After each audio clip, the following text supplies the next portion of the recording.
Come on in. Here. Yes, sir. Now, is there someplace I can sit on a camera angle? I don't know that. I don't know that here, sir. When we shut the door, I believe if you pull your chair close to the door, you'll be okay. And if you want me to double check that, I'll go look on camera, knock Sure. on the door, and we'll pull the chair back away, okay? Okay. I'll be right back. Thanks. All right, while he's doing that, we just met in the hall. I'm Special Agent Horniak with BCI. And can you state your full name for me? Sergeant David Darkow, D-A-R-K-O-W. Okay. And my laptop's a little bit in the way right now. We've got some video I want to show you later. That's why it's staged up there.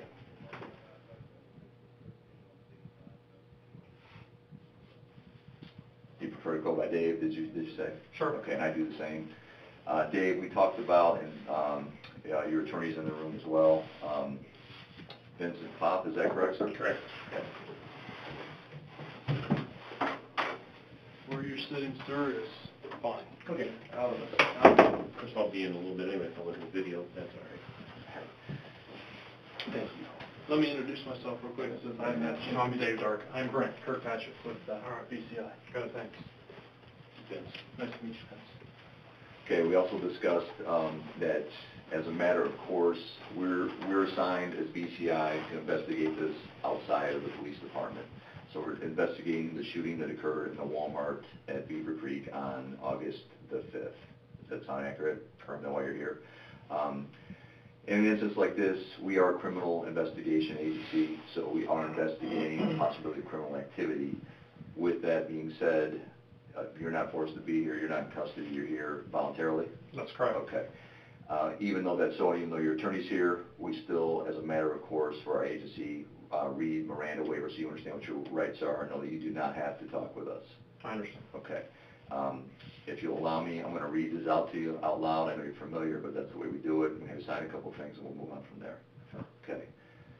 Dave, before we ask you any questions, you must understand your rights. You do have the right to remain silent. Anything you say can be used against you in court or other proceedings. You have the right to talk to a lawyer for advice before we ask you any questions, to have him or her present with you during questioning. If you can't afford a lawyer, one will be appointed for you before any questioning if you wish. If you decide to answer questions now without a lawyer present, again, we know he's present, you will still have the right to stop the questioning at any time. You have the right to stop the questioning at any time until you talk to an attorney. You understand those rights? I do. Okay. I need you to sign, please, date, and put the time right in there. We're on the 8th today, right? Today's the 8th, correct. August 8th. I've got about 10:20, Dave. Okay, and then we're going to trade off for a second here. I'm going to sign it as a witness.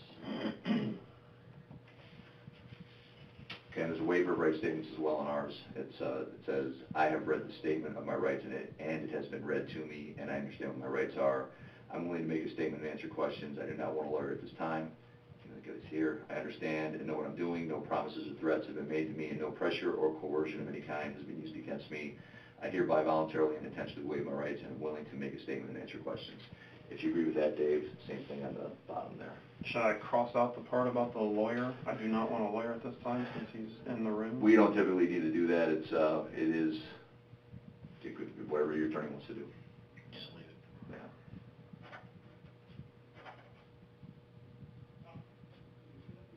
Doesn't make intuitive sense, though, does it? It's all right.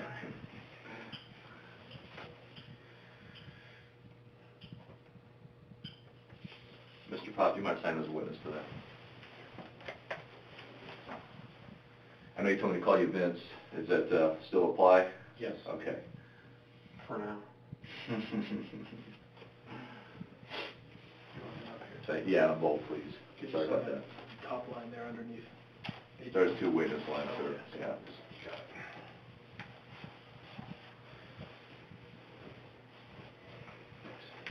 Thank you. Okay, Dave, again, we're here to discuss what occurred at the Walmart on the 5th. That would be Wednesday the 5th. Sorry, Tuesday the 5th. Tuesday night the So I'm going to take some notes as we go through. I do want to get a couple more bits of information from you, just to verify. You told me you're Sergeant David Darkow, your rank is Sergeant. What's your badge number, Dave? 70. Is that the same as your radio call sign? Yes. Okay. How many years experience do you have with the department? 17.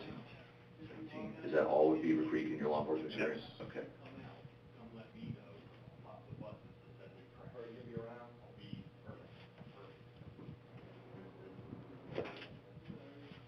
Okay. Let's just go right to it. Let's go to Tuesday night. Start wherever you like to. Mhm. We're looking at what's your first knowledge of an incident at Walmart, or else if you can start earlier than that, go ahead, but take me through it. We're going to ask you a lot of questions. I'm going to try to let you go through it once the first time and tell us what happened. Okay. I was speaking with Sergeant Spangler, who was off duty. I was parked outside of his house at the curb. We were just chatting about whatever, personal stuff. Outside where at the curb, Dave? Right outside of Sergeant Spangler's residence. Okay. He lives, he lives back in that plat. So I was fairly close to where the incident had occurred when it came out. You were on duty? I was on duty. Okay. Sergeant Spangler was off duty. Okay. He's a friend of mine, so sometimes I'll go over there. We'll chat about stuff. Since I don't see him, Right. sometimes, Okay. I go over there and we discuss work-related things or personal things, whatever. Okay. So I was sitting there talking to him when the initial call came out. Approximate time? 8:20. Okay. 8 p.m. thereafter? Correct. Okay. Dispatch came over the radio, sent officers to Walmart on it was a weapons complaint that was being called in on 911. And I remember the broadcast saying that there was a man inside with a gun. Okay. So I immediately left Sergeant Spangler's residence and started heading to that location. Officers, I did not get on the radio to say I was en route, simply because I didn't want to tie up radio time. And I had other officers who were responding to dispatch saying they were en route. Okay. If I take over the radio, nobody else can talk. Understood. So I just go. Yeah. Responded code 3 to the area of Walmart. While I was en route, there was a couple more broadcasts from dispatch saying that the caller was reporting that he believed the subject was in the pet supply area of Walmart, that he was in the corner, and that he believed he was loading the gun. Dispatch at one point also advised that he believed it was a rifle. So they maintained contact with the initial caller and they were able to give us updates as we were responding to the scene. I'm pretty familiar with that store. I've worked in there for all kinds of calls and extra duty during the holidays. So I knew where the pet supply area was. And when I pulled in over by the Sam's. That's where I entered the lot at the Sam's location. Okay. So I knew the closest entrance was that garden area, the outdoor area of Walmart. And so I came in that direction, responded right to those doors, because if he was in the pet area, that garden entrance would have put me literally right around the corner. As soon as I entered the store from the garden area, it would have taken me right to the pet area, which would have been on my right. So I go up, I park. I see that Sean had already called 3-7. I had heard that he was already on scene. Sean being who? Sean Williams, officer that works 11 to 11. Okay. And I had heard he was already on scene. I didn't know where he was until I pulled up, and then he came running up to my location. He had a rifle. We knew that the subject who was inside was possibly armed with a rifle. That's what was being reported to us. And so I went, as soon as I pulled up, I went to the back. In the supervisor's cars, we keep our rifle, shotgun, and less lethal gun in a vault container in the back. So I went around to the back, grabbed the service rifle from the vault in the car, and grabbed a tactical vest that belongs to Sergeant Molnar. Him and I share a car, and so it's known that that we'll share that tactical vest. And it has extra mags for the AR, tactical equipment, that type of thing. Okay. So I grabbed that vest, throw that around, load my AR, and now Sean has his AR, I have my AR, and we tried to enter through the garden area, which would have been the closest area to where the suspect was. And you say AR, you mean AR-15? AR-15, Okay. department issued assault rifle, although Sean Williams, I think, is his personal assault rifle. All right. So we attempted to go through those garden doors, and the doors were locked, unfortunately. This caused us to both have to respond to the next set of doors into Walmart, which would be closest to the pharmacy type area. Okay. So it'd be the westernmost entrance that was open. Okay. And so we can understand the layout. When you responded to the garden doors that were locked, is that in the front or the side of the building? Front of the building. Okay. And the other entrance that you went to is also in the front of the building? Correct. Okay. So it'd be the next western entrance, Gotcha. or I'm sorry, it would be the most western entrance, but it was to the east of the garden doors. Got it. Okay. So we walk in, and immediately, we're at a brisk pace, and I immediately see that a greeter's still at the front entrance. It appeared as though some of the people around there had no idea what was going on. So I started giving commands to the greeter to get cover, get down. I believe Sean was also telling people to get out, take cover, this type of thing. Okay. We both are familiar with the store, so we walk in that entrance, go left down the aisle, past the pharmacy, heading towards the pet supply area. Is it like a center aisle? Is it a side aisle? I mean, it's not the side. It's not the side of the building aisle. It's more one of the. I know you have many center aisles, but it's one that's in toward the center. This is the aisle we're headed down is one of their main aisles that extends all the way across the store. One of several that extend all the way to the back, front to back. Correct. We're going sideways. We're going side Okay. at this point. We go in the front entrance. We go left, and now we're headed west through the store. Gotcha. This aisle goes all the way from the garden access doors, Gotcha. all the way to the produce. Okay.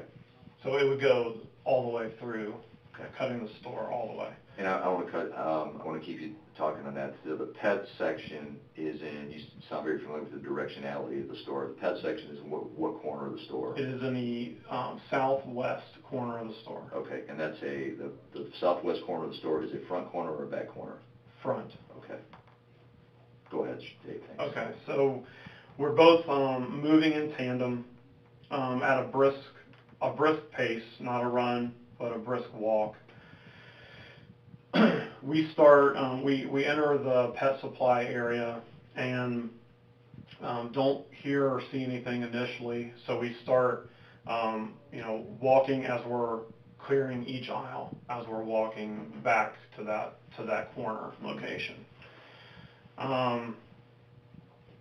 Nobody else in the pet area, from what I remember at the time. We finally get to the very last aisle, and I realize that there's a fairly good chance that he's probably back there since we haven't come across him yet. You've cleared all the other aisles. Right, Don't we're cross clearing anybody them to our left as we're walking back west. Okay. So we're clearing each aisle. We get to the very last one, and I I remember slowing up a bit because I figured he's probably in that very last aisle.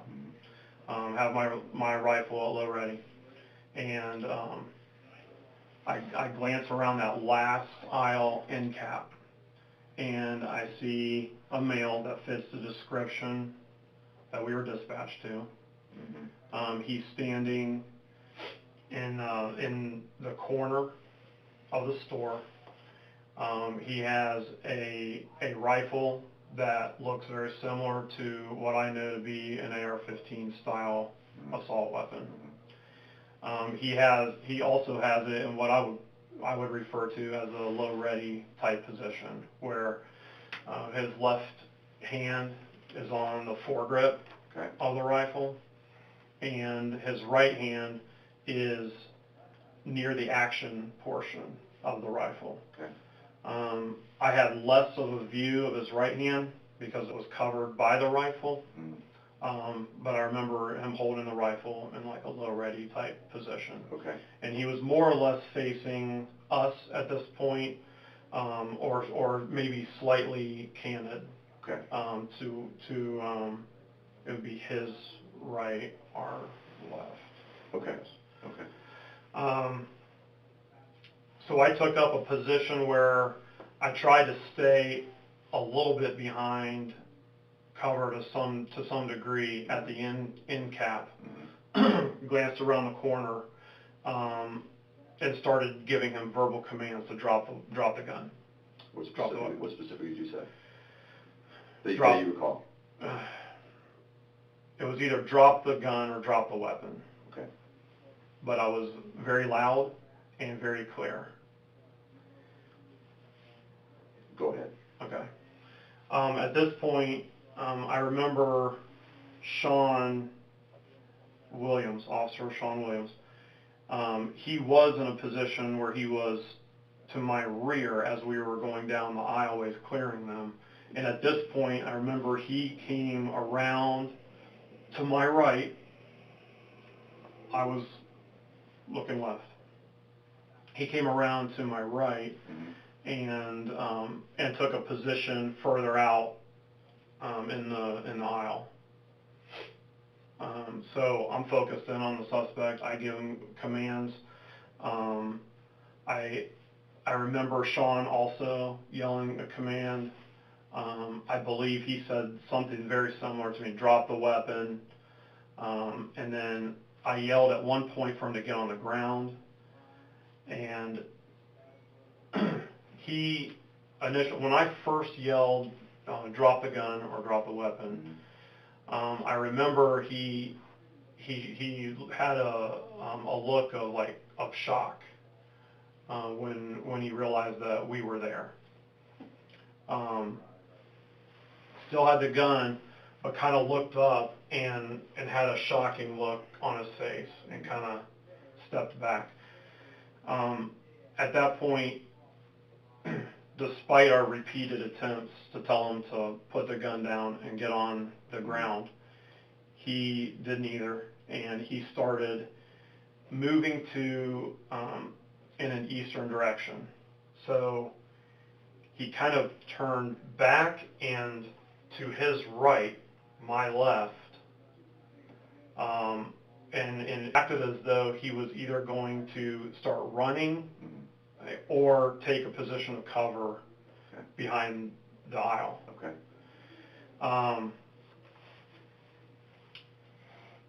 That's when I heard two shots go out from my right, and I knew it was coming from Officer Sean Williams' rifle.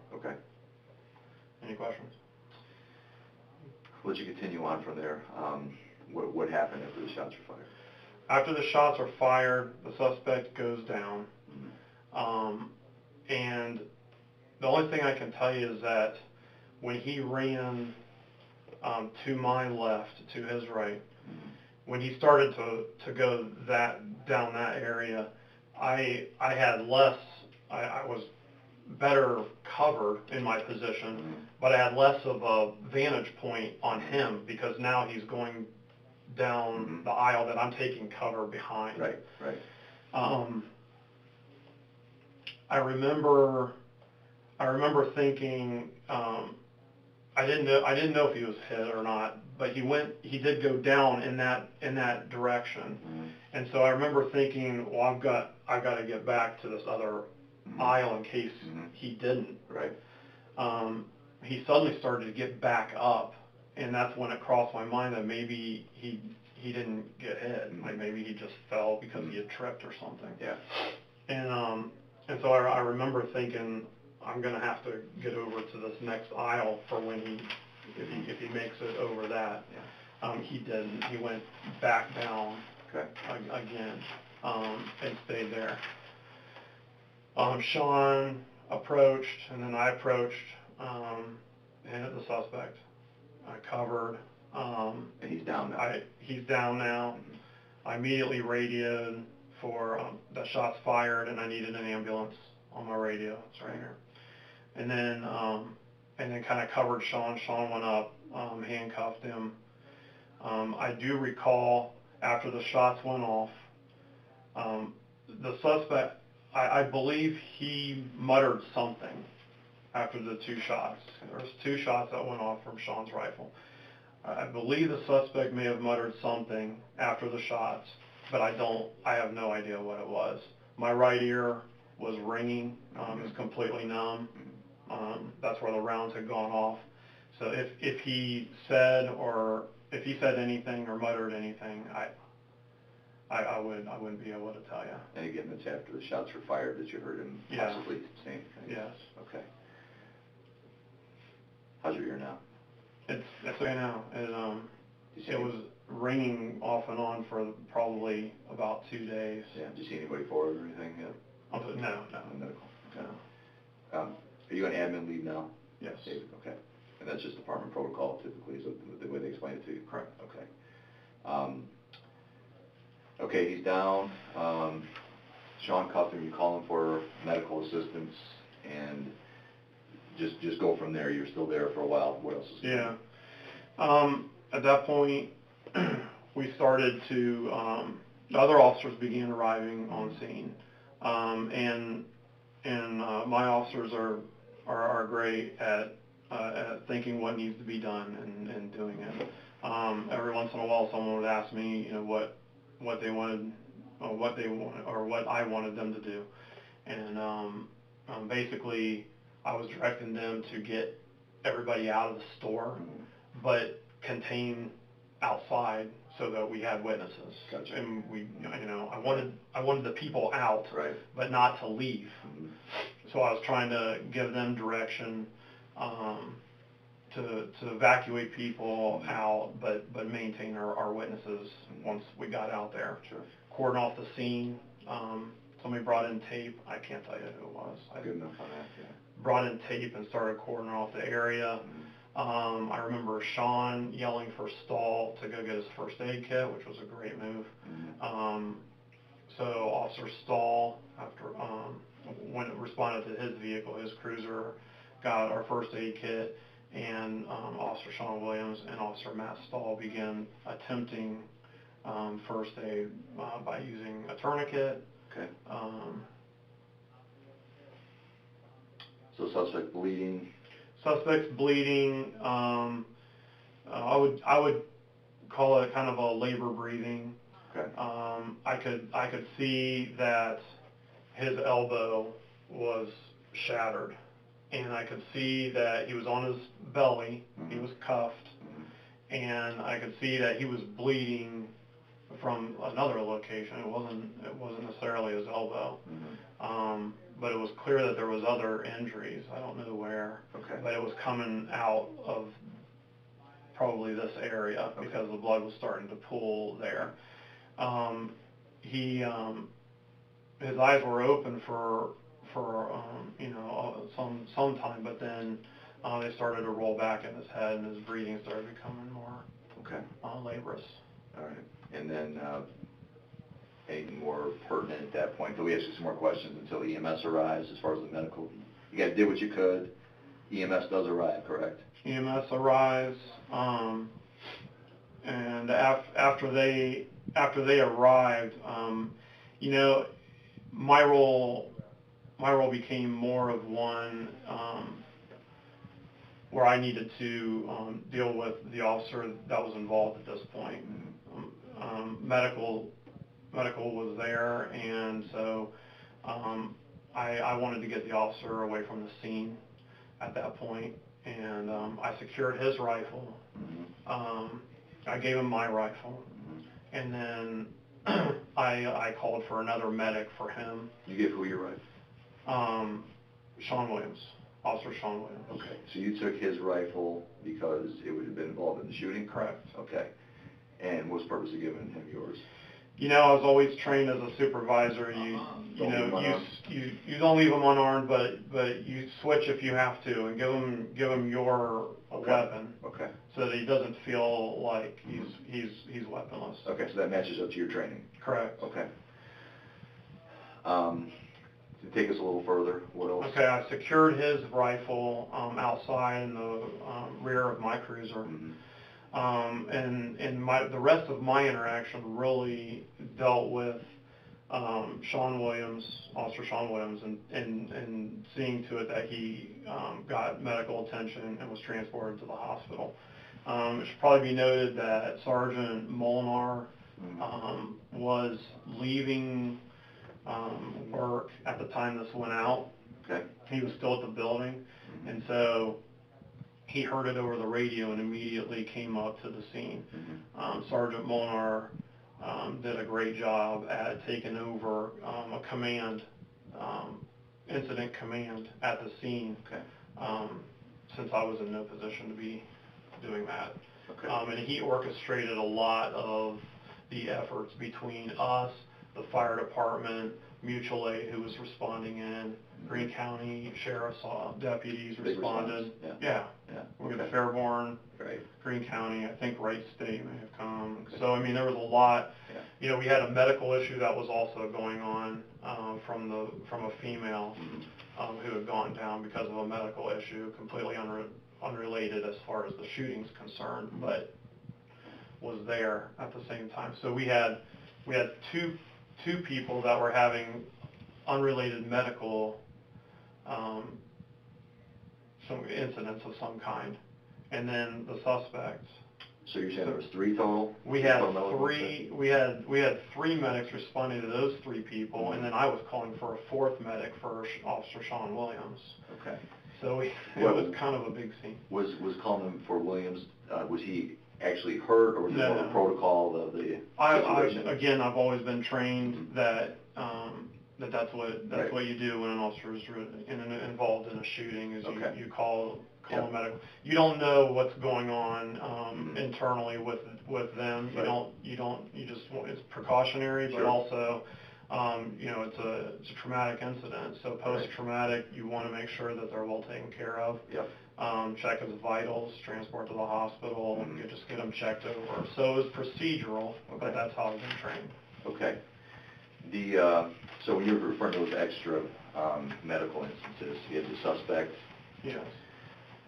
the young lady who unfortunately passed away of the heart condition, Right. and then what was the other situation? You know, I learned later that there was another female who was pregnant. Okay, possibly. so you don't have to comment on anything those you learned later. You weren't directly aware or involved in any of the other 2 medical incidents. I knew that medics were responding for people that were having some kind of medical issue, but I wasn't involved in those at all. Good enough. The only thing I did was I contacted Officer Nicely at one point to make sure that they had an AED for the girl that was having a heart attack, and she responded affirmative. They were trying the AED on her. You made that call to the radio? Yes. Okay. And did you say, so you said you didn't call in on your response to the scene. Were you on the radio during that entire time for anything else? While I was responding to the scene? Yeah. Only no, I think my first broadcast was to tell them that I was on scene. Okay. Yeah. Okay. And we're going to play some radio traffic for you so you can identify yourself and Right. Go back and refresh your memory on what's occurring. We're going to take you through it several times, Dave, with a lot of questions. But I did want to point out, We are here at the time of your choosing because you have a closing on your house today, correct? I do. Okay. What time does that occur? 1. Okay. And it's about 10:45 right now, so we expect to have you out in plenty of time for that, but I want to make note of that we try to accommodate your time. We try to accommodate getting in. I appreciate that. Yeah. Okay, so let's get through what we can here. And Dave, did you make a verbal statement to the department after the incident? Yes. Okay, was it verbal or written? Verbal. Okay, and recorded? Yes. Okay. Is there anything that you recall about that verbal statement that you feel needs to change at this time? I don't think so. Okay. And I know it's been a couple of days. I know it's very significant and potentially traumatic incident, so, you know, we understand any variability on that. But no written statement whatsoever, correct? No. Okay, and they just, as a department, they just took your statement and then put you on admin leave as a matter of department protocol? Correct. Okay.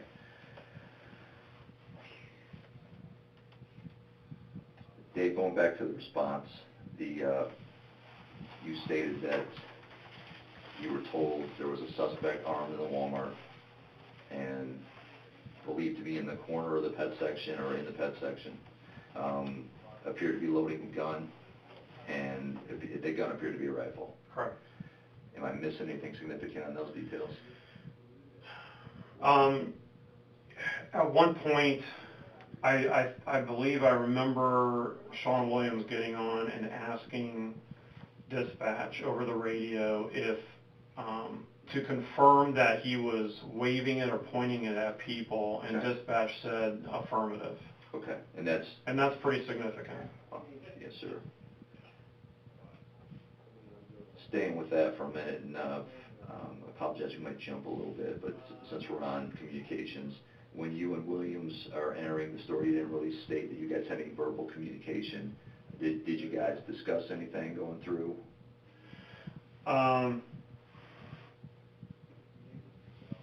As far as me and him before we entered, is that what you're... Yeah, before, during, and Like game plan type scenario. You know, I don't recall a lot of verbal communication between. We both just kind of knew what to do. you heard the same thing on the radio, you knew where you were going? We knew, yeah. Okay. Yeah, we both knew the area. We both, you know, I parked over by the garden area, so I think Sean had parked on the other side, and when he saw me pull up, he walked my way. Yep. I'm only speculating that he figured that's where we were going to go in. Okay. So he came to me, Mm-hmm. but then those doors were locked, and so You there wasn't guys- a lot of verbal communication between us. As soon as we entered the store, we were both communicating with other people, Right. trying to. I don't remember Fair enough. if we had any type of communication. I'm not recalling that. And your point being, seemingly, you guys have trained for situations like this, and there We wasn't had a lot. just trained for situations like Give me this. something on that. What would you train? We had just had, some people call it an active shooter training, some people call it a quad training. Okay. We had just gone through that. Our training records can reflect the exact date, Sure. but it was within a month. I think we did it July. My platoon was a Thursday in July. Possibly even the 24th or something. Okay. I don't have my phone on me, so I That's can't. no problem. Yeah, those details we can verify later. Yeah, so you can imagine, I mean, it was within Yeah, weeks, we had just been through this training. 20 days with it, or how many hours? It was a 8-hour block of quad Who training. ran that, do you remember?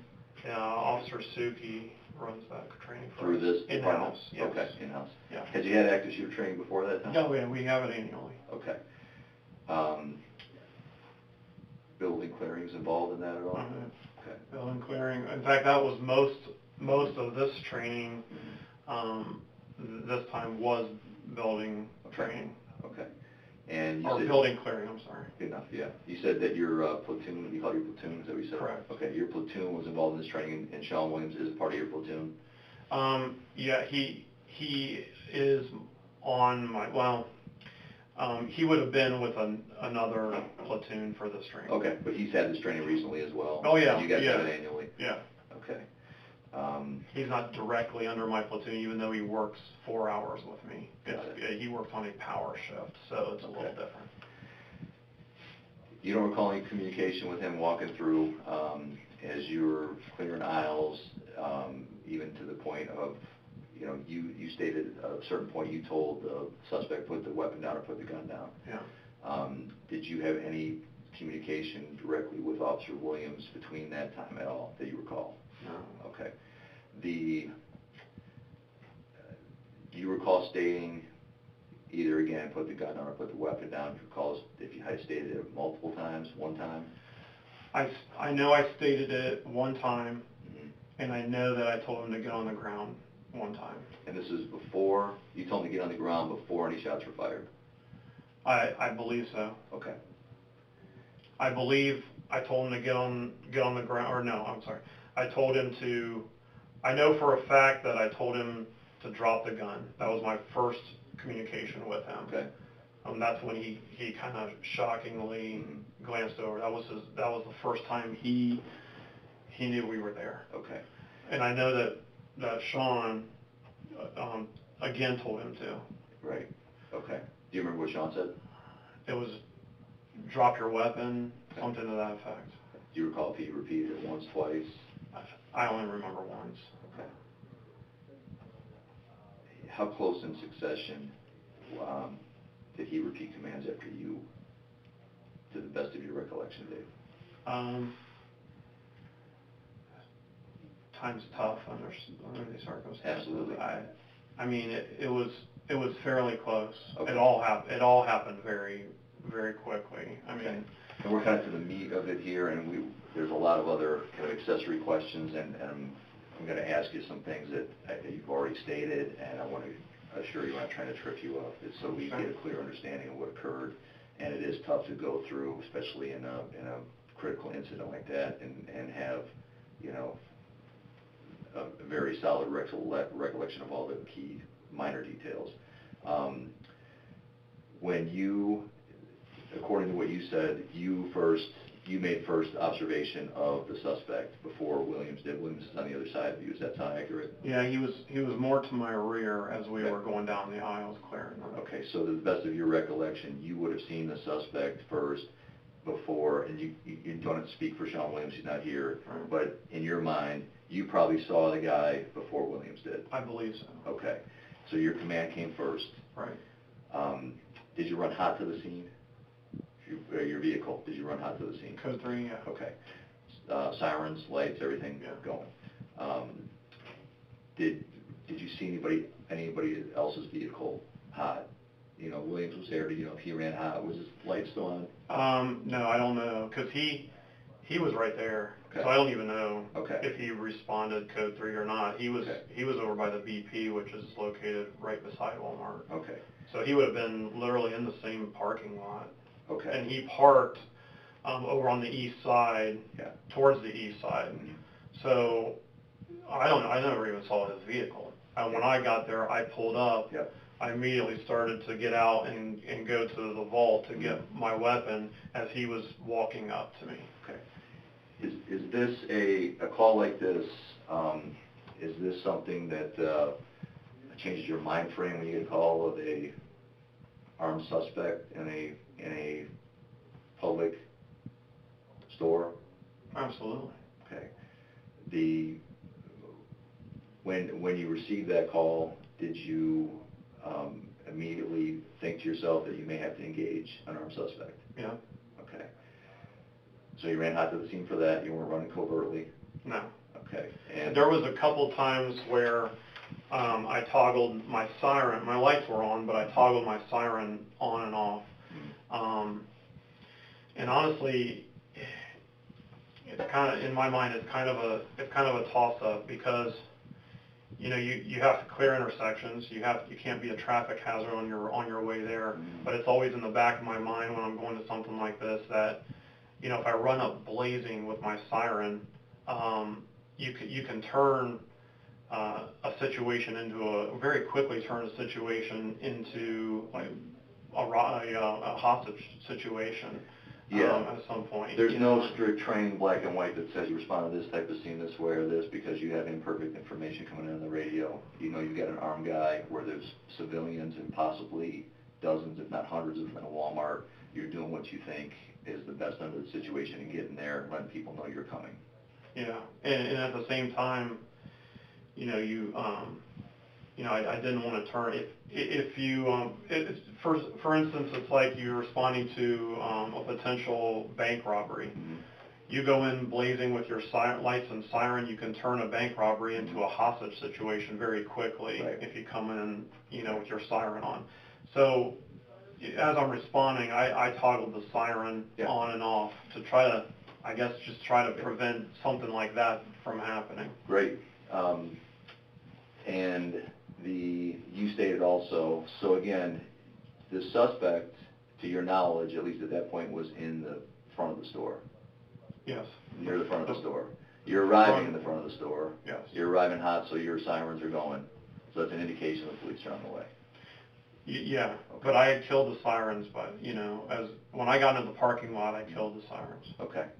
But you entered the parking lot first before you shut them down? To the best of your recollection? Yes. Okay. And as soon Because as... I jumped over the Pentagon intersection as I was coming down Commons. Okay. So I'm coming down Commons, and when I got through the Pentagon, that's a busy intersection. Mm-hmm. So I got through the Pentagon intersection, entered the Sam's, it would be the Sam's parking lot first. Okay. I believe I shut my sirens down at that point. Okay. Still had the lights going, but I shut the sirens down. What was the reason for shutting them down? The sirens, Mm-hmm. just like I stated, I'm approaching the scene, Okay. and just from a tactical standpoint. Mm-hmm. Okay. And when you enter the store, you stated that you pretty much immediately were yelling at people to take cover. Yeah. The first person we came to was the greeter. Okay. And I could tell the greeter had no idea what was going on. Okay. What was your tone like? What was your volume like when you're telling them to take cover? I would say it was a medium tone. I mean, I can have kind of a loud booming voice anyway. Okay. So I mean, I wasn't screaming at them, but I was very direct. Okay. And said, "Get down, get cover." Okay. Couple of times? Yes. All right. Did that, so that's in the direct front of the store, I'm assuming registers right there and so forth, the greeter? No, the register. So you're not even past the greeter area in the Walmart, which is the entrance section. Yeah, the entrance section, I call them a greeter, but really, they stand there and watch people as they're leaving. Right. So, so all the registers would have been to our right. Okay. Did you say anything further to the people that you encountered at that point? We both were telling people, get down, get cover. I remember at least twice yelling at people to get down and get cover. Okay. And then as we started going back towards the pharmacy area, and subsequently to the pet supply area, Mm-hmm. It seemed like there was a lot less people. So I didn't. Yeah. I don't think I engaged anybody else at that point. Okay. We didn't see anybody else at that point. Okay. Did it seem like anybody was fleeing at that point or anything? I don't remember anybody fleeing at that point. Okay. I was pretty focused on the aisles leading up to the pet and then the pet aisle. So my attention wasn't so much what was going on Mm-hmm. in the store. It was to my left down the aisles. Gotcha. Pharmacy and then pet. You're doing what you can to tell people there's a situation. You want them to be safe. It's sometimes you're not sure where to tell people to evacuate or take cover in those types of situations. Yeah, we didn't know. Okay. What uniform did you have on, if you did have one? It's our summer uniform shirt. It's a polo shirt with a badge on this side, name on this side, police across the back, in big lettering. You threw your vest over the uniform? I did have a tactical vest over. It wasn't zipped up, so it would have been open still. Okay. Do you recall if your tactical vest has police on the back of it as well? I don't know. Okay. It's not. I don't own it.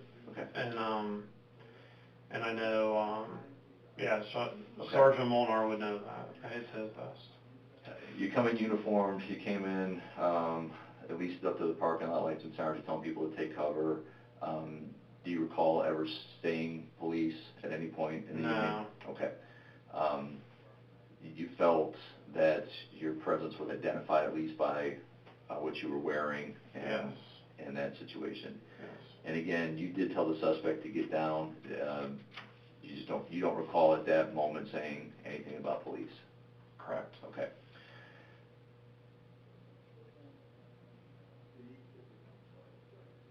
Let's stick in the corner for a minute, Dave. When you first encountered the suspect, you said that you could observe he was holding a weapon. Yes. Okay, and you even went to specify that it looked like it could be an AR-15 or that type of That make. style. Okay. That style of assault rifle. Yes.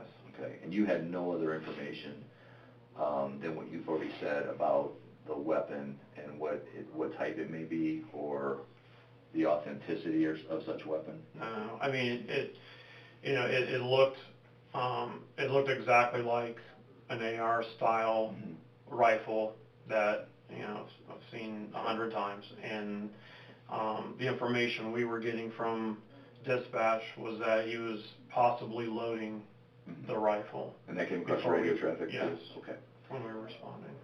And you were aware that there was a witness, I think you even stated that, there was a witness right there giving information to dispatch, a witness in the store. We giving had information to a dispatch. 911 call. Our 911 caller was Yeah. still Yeah. online with dispatch. Okay. Dave, we're almost 3 days from the incident now. Some of this has been released in the media. Are you aware at this point what that weapon was? Yes. Okay. When did you first become aware of that? I got a call from Sergeant Molnar. I think it was later that night, after I was already home. Okay. At any time during your response, prior to the shooting, did anybody indicate to you he's holding a pellet gun? No. Okay. In fact, when I left the scene to go to the hospital with Officer Williams, I was still under the impression that it was a real AR-15. And that's how long after the shooting incident? Are we talking an hour? Are we talking? Oh yeah, if the shooting occurred somewhere around 8:20 p.m., I wasn't released to go home until after midnight. Okay, so hours Yes. before you even. Okay. I had no idea it Before was a they- pellet gun until I got a call at home. Right, and it sounds like, Dave, you did everything you were trained to do as far as the response after the shooting, and you left it up to the incident commander coming on scene. They secured it. You guys had secured the suspect. Yeah. There's no other suspects involved that you could identify. So, as far as you know, everything was secured. Somebody had eyes on the weapon on the ground. The priority wasn't to check that weapon at that time or clear that. It was to get Right. medical attention for the suspect. Is all that's inaccurate? Right. Yeah. Okay. That's accurate. We had roped off the area. We had given attempted first aid to the suspect, got him removed. Then my attention turned to getting the officer medical attention, because the scene was secure at that point. We had mutual aid that was being called in to do secondary searches of the building to ensure there was no other suspects and no other problems, and try to get more people evacuated, because we were still getting reports that people were still locked in the pharmacy area. I don't think we ever found them, so I don't know where the delay came from, but we kept getting calls from people that were hunkered down in the pharmacy area. Okay. And I Understood. don't know what happened with them. Okay, well. Obviously they got out at some point. Right. But yeah, that's Right. the kind of chaotic scene we're dealing with. Right. Lots of people in a Walmart at 8 o'clock on a Tuesday evening. Dave, so you're told the suspect has a weapon, as you responded to the scene, did you have any reason to believe that he wasn't armed? No. You- I had every reason to believe he was armed with a rifle, and he was possibly loading that rifle. Okay, and even to the extent where someone said he was waving it at customers? Waving it at pointing and or waving it at customers, at other people. So in the store. during your response, at any time, did you believe that the public may be under threat because of this call? Oh, absolutely. Okay. When you were entering the building, did you at all fear for your own safety or take precautions for your own safety? Absolutely. Okay. When you round the corner, you see the suspect. Now, you knew that you were looking for somebody in the pet aisle holding a rifle. Right. Did you have any other description on the suspect before you entered? You know, I don't remember if, for some reason, I believe I remember dispatch saying it was a black male. Okay. I don't know. So your key to that was you were looking for somebody holding a rifle. My key was looking for some. I remember it was a male subject, and they were holding a rifle, and they were in the pet area. Okay.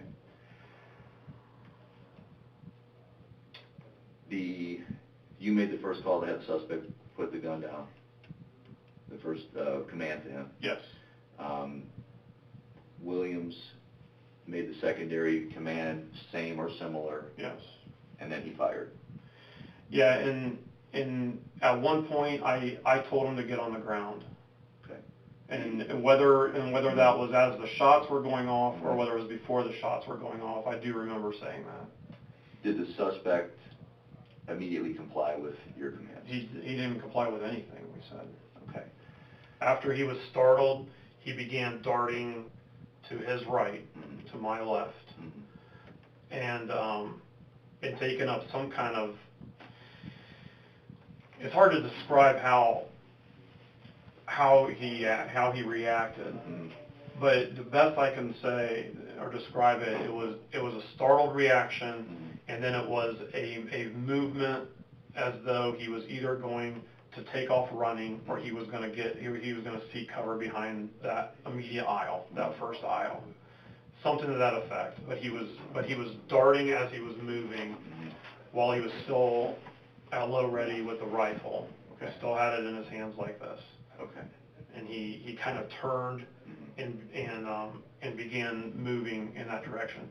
And in my mind, I'm thinking there's no way we can allow someone who's already waved and pointed this gun at people, possibly loaded, and an assault rifle, to get out of our contained area and get into the general public where I know there's all kinds of people. So your perception was he didn't comply. You gave him what you thought were specific orders. He wasn't complying. The orders were repeated, and then Williams fired. Twice. Okay. Did you recall hearing it twice? Yeah. Okay. Let's stay on that for a minute, Dave. Why didn't you fire? Like I said, I took up a little bit more what I felt was a tactical position behind the aisle.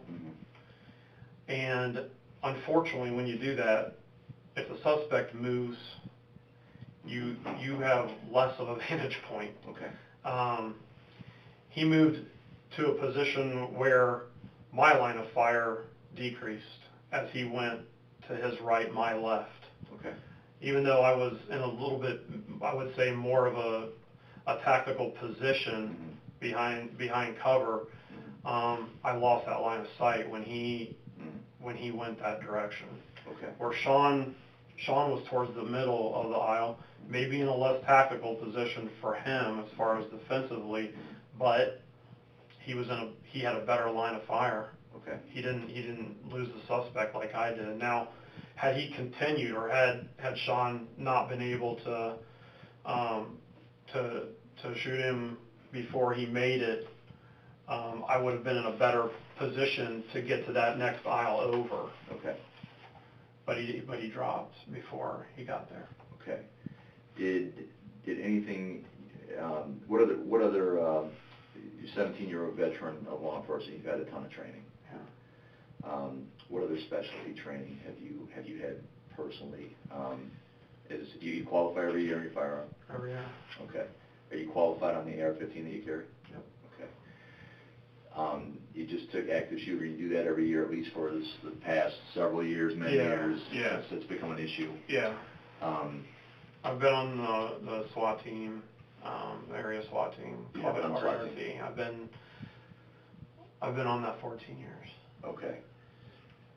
Did anything that you did yourself that night violate any of the training that you've had? No. Did anything that you saw Williams do, including firing his weapon at the suspect, violate any training that you've had or that you know that he has had? No. Okay. Did you feel he was justified in pulling the trigger at that Yes. point? Okay. How long have you been, could you estimate, I used to do the run active shooter training for the Attorney General's office too. In my recollection, let's say I know approximately when that all started. How long going back do you think like your department got more involved in saying we're going to have annual active shooter training? Has it been every year of your 17 years? No. Okay. As you know, I mean, Columbine changed a lot. So, you know, I would say shortly after law enforcement recognized that we can't do what we did at Columbine, that's when quad training first came out. Right. Our department's very proactive on our training, and I can't imagine as soon as law enforcement community took a different position after Columbine and started instituting that quad training, I would say it would have to be very shortly after that we started training that way here. And there's even some schools, like my niece's school just finally started the Alice training, and we've known that schools have been doing that for 5, 7, 10 years or whatever you call it. But you know, the run, hide, fight instead of the break and cover. So it's a different world basically than the days. Were you at any point in your training, going back 17 years, trained to secure a scene, mobilize outside, and then come up with a plan to go inside? Well, yes. Okay, and is it fair to say, or you tell me, has that approach changed in your 17 years? Yeah, that approach has evolved. Okay. As critical incidents have enlightened the law enforcement community on how we've needed to change that. Right. So possibly, just going to back, I'm not asking this the Dave of 17 years ago, but possibly in that time, or you're at least aware, going back, law enforcement used to have a certain approach that was thought to be a best practice, was stay outside, keep everybody from getting hurt, and we'll come up with a plan out there. Yeah, that's more of a pre-Columbine type of thought process. So is it fair to say, is that what you're getting at, Dave? Is it fair to say that now that officers or first responders are expected to engage the shooter? Yes. Okay, and is that what you feel like you did that night? Absolutely. Okay.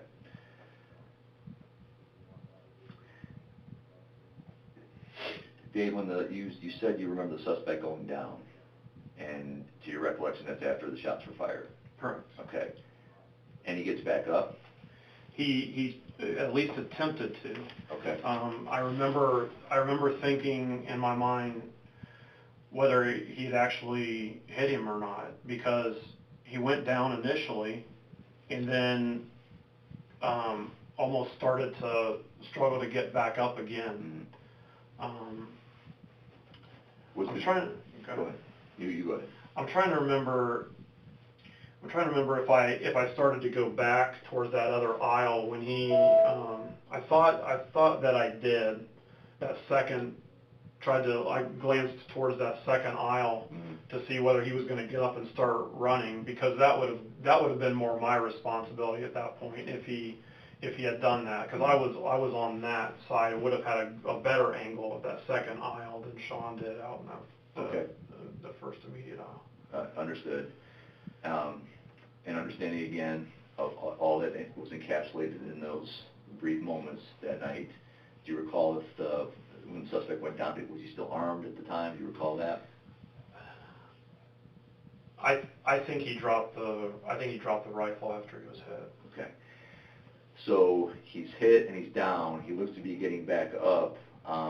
Did you, at the time, you already answered this, Dave, but at the time you saw the suspect with the weapon, did you think the suspect was a threat? When he had the weapon? Yes, sir. Absolutely. Okay. When he goes down and he gets back up, was he potentially still a threat to you, even if the gun's on the ground? Is it hard to say at this point what you were thinking at that time? Of course, anybody who's willing to put themselves in the position he had done is going to be perceived as a threat by me. Okay.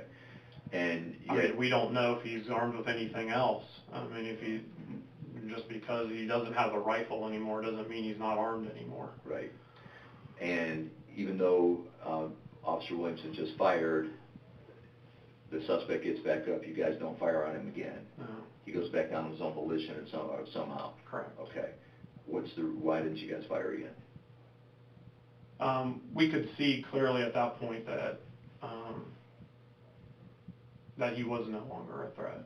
Okay, so are you trying to say he went down very quickly after he got back up? Yeah. Okay. It happened very quickly. He struggled to try to get back up, and then it went right back down again and stayed down. Okay, so that's when we approached.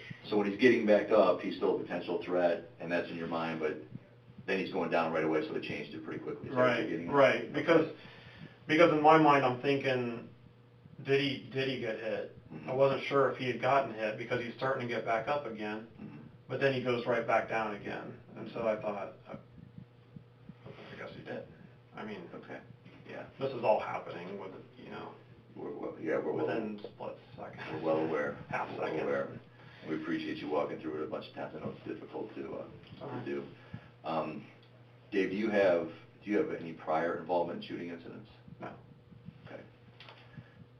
I mean, I've been on shooting incidents, but not to this degree where I'm actually involved in the shooting incident. Okay. You know? All right. So, well, take me there. So you've arrived after a shooting has occurred, or you've been there? Have you observed other officers shooting? Have you been on scene when another officer shot someone? No, I'm probably the closest one was our SWAT team responded to a call up at Huber Heights where a sniper had shot a suspect. Okay. And we in my unit, the Beaver Creek element, arrived shortly after. Okay. The man was still down, still laying there. You've never fired your weapon on another person? No. Okay. Dave, we actually have, the department had you and Officer Williams take a urine test, toxicology test. Yes. And those results came back. Were you drinking at all during that day or evening? No. Are you a drug user at all? No. You weren't using any drugs at all that day or evening? Nothing. Were you well rested that night? Did you feel good that day? What time did your shift start? 7 p.m. 7 p.m., so you'd only been on shift for an hour and 20 minutes roughly when this call came in. Right. How was the lighting in the store? Lighting was bright. Bright, regular Walmart lighting? Correct. Store well lit? Yeah. Nothing dim about it? You felt like you had good observation of what was occurring at the scene? Yeah. Okay.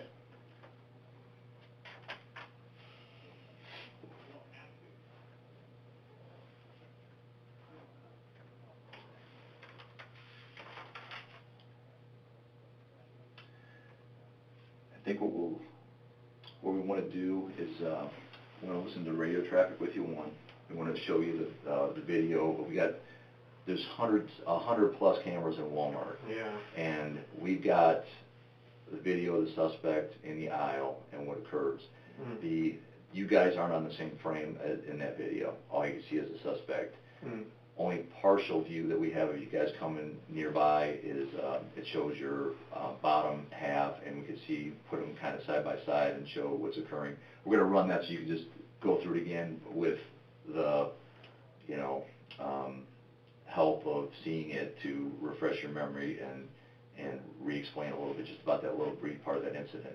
But I'm going to let Brent, do you have any questions to ask before we do that? Yeah, do you mind if I call you Dave? That's fine. All right. I didn't know if you preferred David or... No, Okay. that's fine. and you'll have to apologize. I'm going to follow up on things. I was writing pretty quickly as you were answering questions. And if I'm going to ask questions, I'm not intending to trip you up in any way. It's just because I may have not heard or fully understood what you were saying, okay? I understand. Do you need to take a break? Do you need to get water or something? Yeah, get your Something to water. drink? I'm good, let's go. Okay. And some of these go all the way back to the beginning. The call comes in through dispatch. Officers were sent to Walmart. Do you recall which officers were sent or who dispatch sent?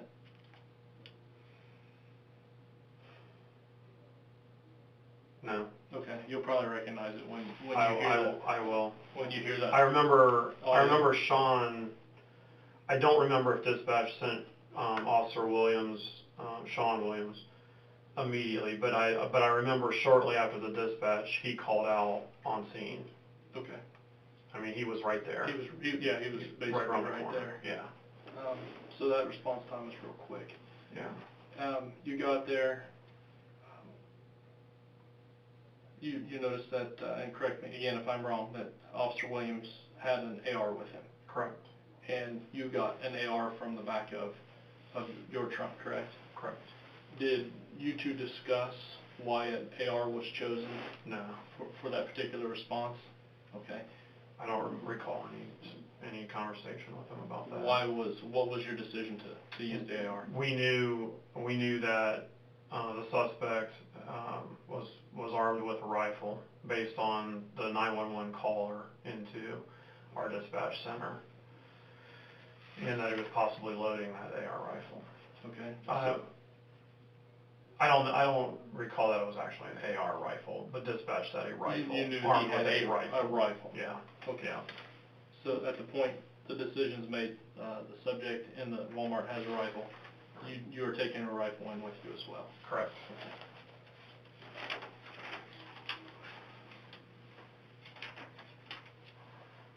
Some of these questions I've gotten answered, so I apologize for reading over some of these. No, go ahead.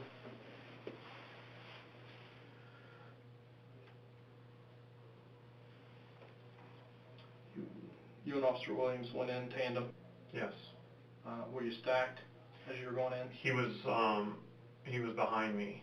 So Okay. yes. And the reason for going in that particular way? Well, I mean, we went in tandem from a tactical standpoint. Okay. I mean, that's how we've been trained. That's how you've been trained. But why I was in front of him or why he was behind me was just the way it It's just the way it worked. unfolded. Okay. We didn't discuss me, I'll be in point, or, you watch the rear. We didn't discuss anything like that. We just reacted. Okay. Again, I'm going to flip through these because Dave has followed up with some of the questions already that I had as we're going through the interview. I apologize. That's right.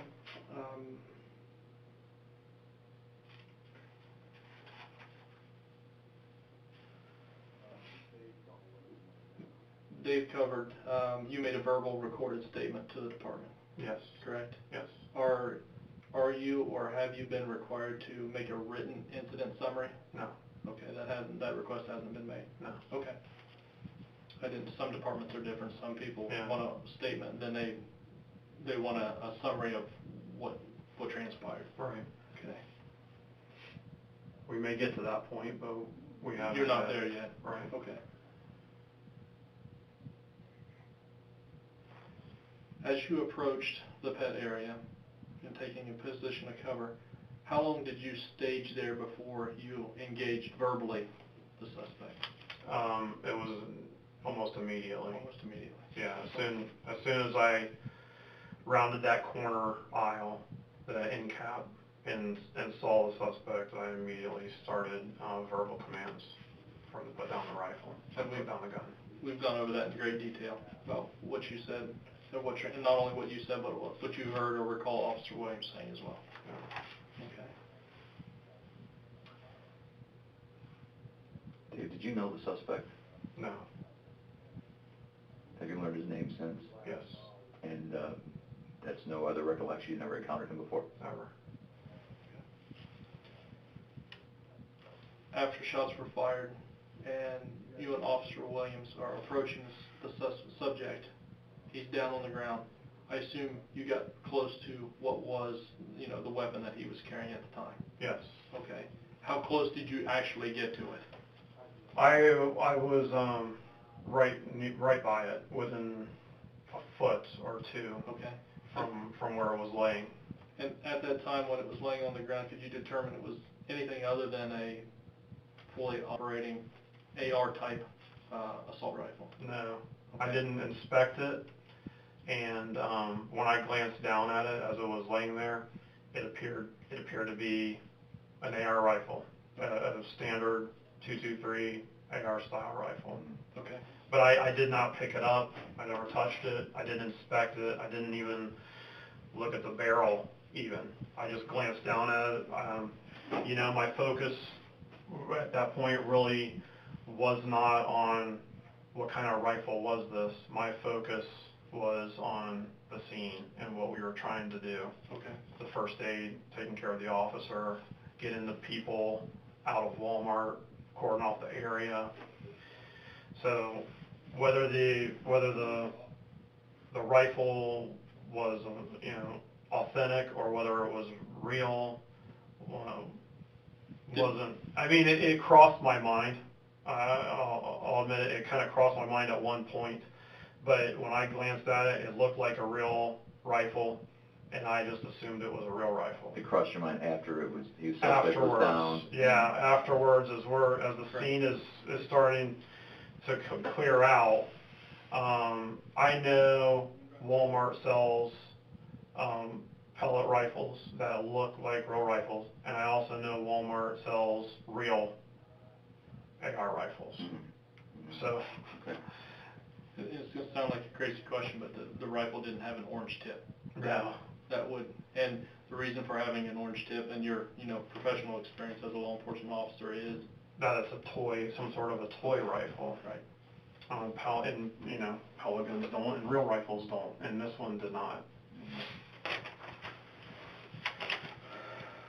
That's all I have, if you want to go through the audio or the video. Yeah, and I want to follow up on one thing. Two things actually. Williams handcuffed the suspect after he was down. Yes. It's clear he was shot. Yes. Is that department protocol to cuff him? Yes. I mean, there's several schools of thought. Mm-hmm. I don't know of any policy or procedure that pertains directly to that action, but I do know, just based on my training, there's several schools of thought about that.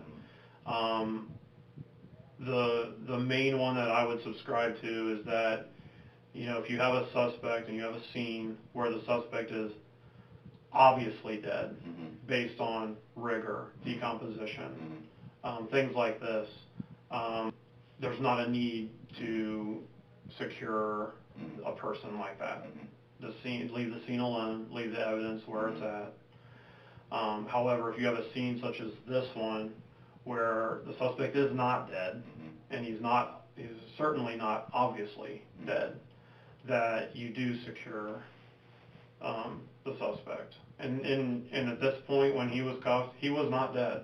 He was breathing, his eyes were open, In any case, he's down. and he had already gone down and back up You're at not- this point, and then back down Right. again, so. And you're not a doctor. You don't know if he's armed with something else. No. And just for any typical circumstance, it wasn't just this circumstance. In your mind, it's somewhere along the line you've been trained or guided to say it's a good idea to handcuff a suspect down, whether or not you think he's not coming back up or not. Right. Unless you're 1,000% sure of your own safety. Right. So regardless of who that suspect was, you were going to cuff a suspect who had just been engaged and down. Absolutely, Okay. And at any time during that night, we got very specific about the gun, but immediately before, during, and immediately after the incident, did you fully believe in your mind that Williams had shot an armed suspect? Yes. Okay. And you know, the classification of a pellet gun could vary. It's definitely considered a weapon. But again, even though we say armed, you believe at that time he was armed with a fully operating whatever type of 223 round, anything, firearm. Absolutely. Okay. Any more follow-up right now, Brian? No. Okay, Dave, what, the audio traffic is short, and the video is actually, the parts we're gonna show you is pretty short too. Do you wanna take a quick break, get a drink of water? No, Okay. let's do it. I think we're gonna do the audio first. Okay. Listen to that, and then what I was doing here was staging this, we've had this stage, but it keeps, this media player we've got keeps dropping off if it's not, activated quick here. Is this our This is gonna be Our your, dispatch yeah, transmission? yeah, Okay. and this starts at 2022, so 8:22 p.m. that evening, according to your radio clock. And let me see, volume. So the volume on these things isn't great. Let's see what we can hear.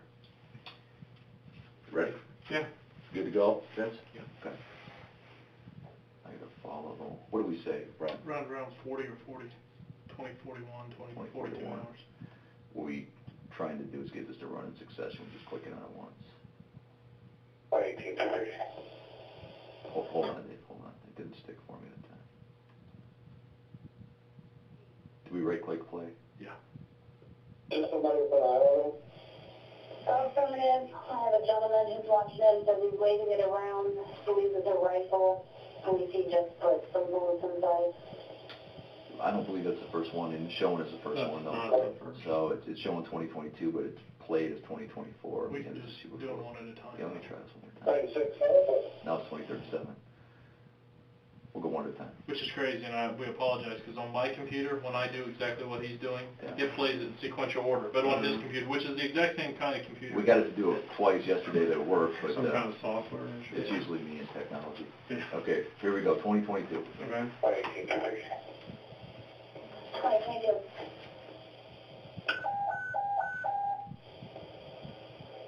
$113 and 96 for weapons complaint. 1340 to claim 6. 113 on bail, I mean, ready to go. 26, go ahead.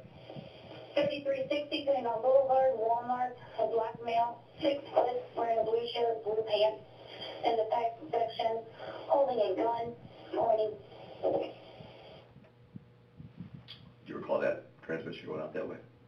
Yeah. I mean, it sounds very familiar. Okay. I don't expect you to remember every detail. No, I don't remember all the officers. You know. Did you identify anybody from there? Did you know anybody that calls back in and said responding or by voice? I mean, listening to that. Oh yeah, Okay. I know that, but I don't. But I wouldn't have recalled that if I wouldn't have listened. I got you. That's why I asked you earlier if dispatch, if you knew who dispatch sent, which units they sent. It sounded like 113 and 96. Yeah, and then she changed it to 46 for some reason. Okay. 113 and 96 are my District 1 cars, which that is in District 1, so they would have been, but I don't know why she would change. 46 is a cover car, unless 113 was tied up on something else, I don't remember. Okay.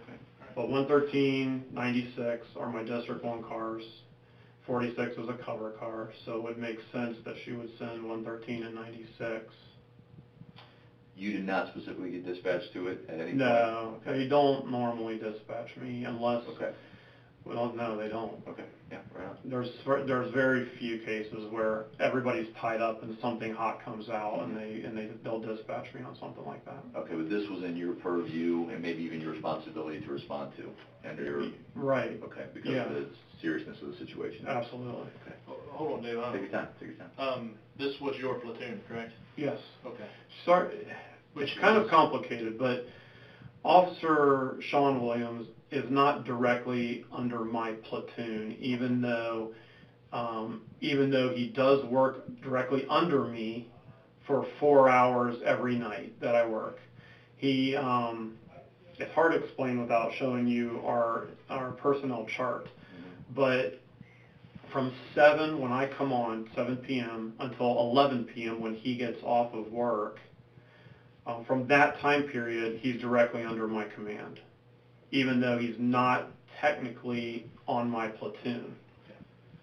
He's technically on Sergeant Molnar's platoon. So does he work swing shift? Yeah, he works from 11 a.m. to 11 p.m., Okay. which is a little different, because my platoon works 7 p.m. to 7 a.m. Okay. So there is a 4-hour overlap where we work with those, there's two. There's two swing There's officers. two swing, we call them a power shift. All right. So there's two officers that would normally be on this power shift, and I would be under command of those two officers for my first 4 hours, their last 4 hours. So Sergeant Molnar has him for the largest portion of that shift, which you work 12-hour shifts, right? Yes. Okay. And then the last 4 is... So he falls Sergeant under you. Molnar would have him when he comes on at 11 a.m. When Officer Sean Williams comes in at 11 a.m., he falls under the command of Sergeant Molnar. When Sergeant Molnar leaves at 7 p.m. and I come in at 7 p.m., he falls under my command until he leaves at 11 p.m. What's Molnar's platoon? What number do you recall? 2. 2. Okay. And I'm 4. All right. Perfect. Sorry. Go ahead. You ready? Yeah. 2032.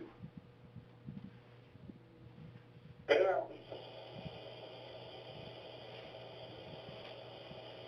46 out still being around. 2023. So that is like 600. 90, I'm at Walmart. You say 20 the people? Affirmative, 90. He's in the pet section. 90 is who?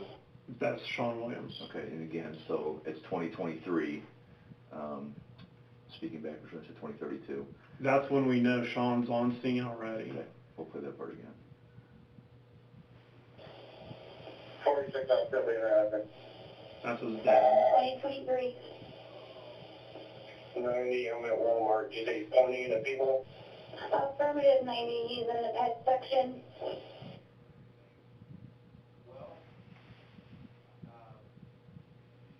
So you heard that traffic go out, Yes.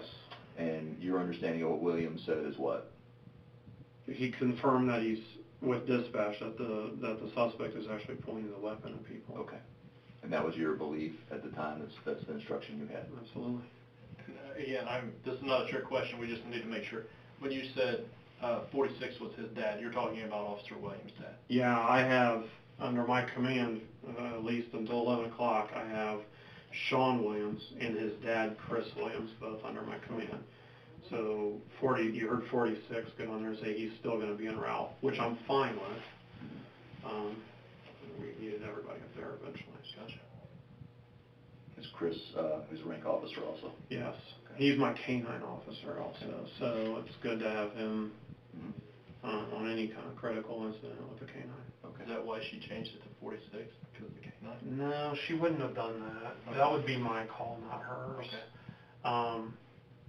You know, I don't know why she would initially dispatch. Maybe she'd probably have to answer that. Yeah. Maybe she saw something in our CAD. We don't have to dwell on that. Let's Yeah, stick with stuff you know. I agree. Is somebody with an eye on him? Affirmative. I have a gentleman who's watching him, says he's waving it around, believes it's a rifle, believes he just put some bullets inside. I'll pause it for a second. Did you hear the first part of what you said, or who was that speaking? Was that still Williams? That was Sean Williams. Okay. And the first part sounded muffled, but it sounded like he said, Still eyes on it. yes. Yeah, he's asking if the caller that she's talking to still has eyes on him, because a lot of times our dispatch, I mean, they'll even hang up with people sometimes, you know, and get off the phone. So I mean, in this case, I think he was trying to confirm that, hey, your caller is still seeing him. Yeah. We needed to know whether he was going to leave that pet area or not, Right. and that was important. Right. So you're relying on this information coming in. Right. I'm just going to start there from the beginning again, so it's only a couple seconds. Is somebody with an eye on him? Affirmative. I have a gentleman who's watching him, says he's waving it around, believes it's a rifle, believes he just put some bullets inside. See if I'm saying this correctly, what she just said. He asked her to verify there's eyes on him. She said affirmative. He still sees a guy waving a rifle, and he believes he's just putting some bullets inside. Right, so now we know we have a rifle, and now we know that he's possibly loading that rifle. Okay. Ready to go on? Yep.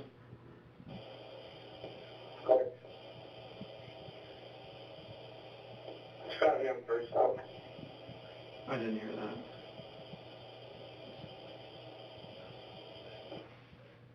I didn't fully either.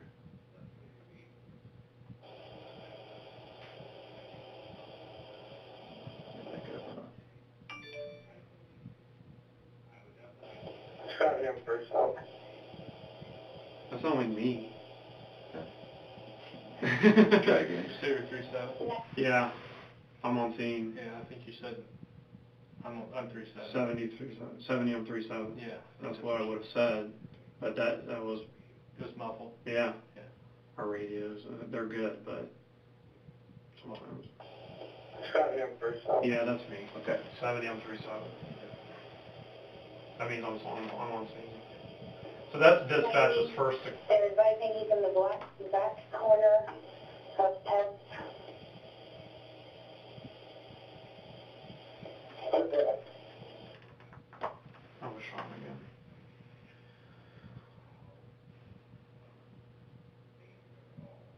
And that's where you were advising in that corner of that. Did you have knowledge of that beforehand? That that's Yeah, they paramount information? Yeah, they had told that. Okay. She was relaying that again. Okay. Possibly still talking to him, the caller, the initial caller to confirm. Okay. We'll go next. 9637. That's Officer Bondi. 9637. 2025. Okay. He's on Yeah, scene. some of them are quick. Officer Bondi. He's on scene. 4637. That's Dad, Chris Reardon. 13, myself, 11737. Okay. 2026. That's stall and nicely. Okay. We're still just getting people arriving on scene. I need a Yeah. little bit more. Yeah. Suspect now. You're clear, 2027. Maybe Sean. It sounded like Sean. Play it again. Yeah. And we all heard suspect down? Yeah. Okay. This is 27. Suspect now. You're clear, Had to have 2027. been Sean. Okay. It sounds like him. Play a little bit after the response here for you. Hey, which corner of the store? I just had these shots fired on the back. Still in the ambulance. That's me. You're clear, 2027. That was Chris Williams asking his son, Sean Williams, which corner of the store. Okay. He may not be as familiar with the Walmart layout Okay. as some of us, Sure. but he's asking what corner of the store, and then that's me asking for an ambulance. Okay. Let me just start that again. Hey, which corner of the store? I just had these shots fired on the back. Still in the ambulance. You asking for an ambulance for who? The suspect. Okay. Go ahead, what you were saying. It sounded like Sean was still in the background giving him verbal commands or something. I don't know. You can. Was that Sean's voice that you? I It sounded like it sounds- someone said, "Get on your back." Yeah. Did that sound? the I same to you? don't remember that happening, but it kind of sounds like that might be Sean. Listen to that again. Here we go. I just had these shots fired on the back. Still in the ambulance.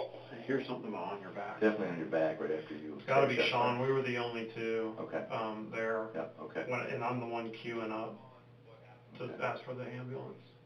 All right. Here we go. Same. Still at 2027 here. You're clear, 2027.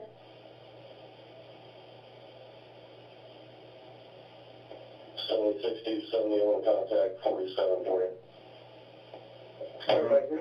I remember that. That's Sergeant Molnar. 76, you're clear, 2027. That's Sergeant Molnar letting me know that he's going to be calling the captain. Okay. All right. That's Fiorita. 47s. For Yeah. Fiorita. Next minute, 2028. You might bring caution tape in here, please. Gauze and tape. Caution tape. Caution tape. Oh, caution tape. Who was that? Somebody, Critical, you but might bring caution tape in here, please. so that that's for crime scene tape basically to Yeah. the scene. Is that accurate? Yes. Okay. Somebody, Like I said, I'm not dead, man. No. 46, we started a medic up there. Um, Affirmative, medics are around. Chris. These flags outside needs to bring some caution tape in here, please. That sounds like Chris Williams. I'll get it. So the nicely. securing the scene's in progress. Securing the scene's in progress. Medics are on the way. are called. Okay. Units at Walmart, check up. 2029. I just, You're You clear, didn't get the radio 2029. yeah, it was unneeded at this point. I canceled. I didn't want her. We had enough stuff going on without her doing checkups on us. How do you need to take? Back here in the pet section, first aid kit too, if somebody has one. That's all Chris Williams. Don't see any unit outside, you need to get a first aid bag, we'll get that rolling in the front door. Stall. So is that two different people asking for first aid kits? Yeah, That's your... Chris Williams is asking for someone outside to get the tape and because he's in there with us at that point. Okay. So he's asking for tape and first aid kit, and that was Officer Stahl, who I don't think he was there at that point. Okay. And But again, Stahl is the one that ended up going to get the first aid kit. okay. And it wasn't you that said that, and No. There's 3 medical situations going on at once, very quickly. Are you aware of which first aid kit was for who at this point when people are asking? And don't speculate if you don't know. At this point, it was for the suspect. I do know that. Okay. And then it sounded like the second one they said was for a female. No, yeah, and that was later. Okay, let's hear that. In the pet section, first aid kit too, if somebody has one. Don't see any unit outside, you need to get a first aid bag, we'll get that rolling in the front door. Okay, now he said first aid kit outside, so I was putting in my head that's where the other lady fell down, or they had her near the... No, she was inside. He's still, Officer Stahl is seeing if there's anybody that's still outside, because Officer Stahl is now working his way in. Got it. In there, so he's trying to see if there's anybody that's still outside that can bring in the first aid kit. I don't think anybody answered him, and that's why Officer Stahl ended up going to get one. Great, makes sense. And he did say first aid kit pet section on that first part. Yeah. Officer Stahl's the one that came in with it eventually, so he must have gone out himself and gotten it. Good to go? Yeah. Here we go.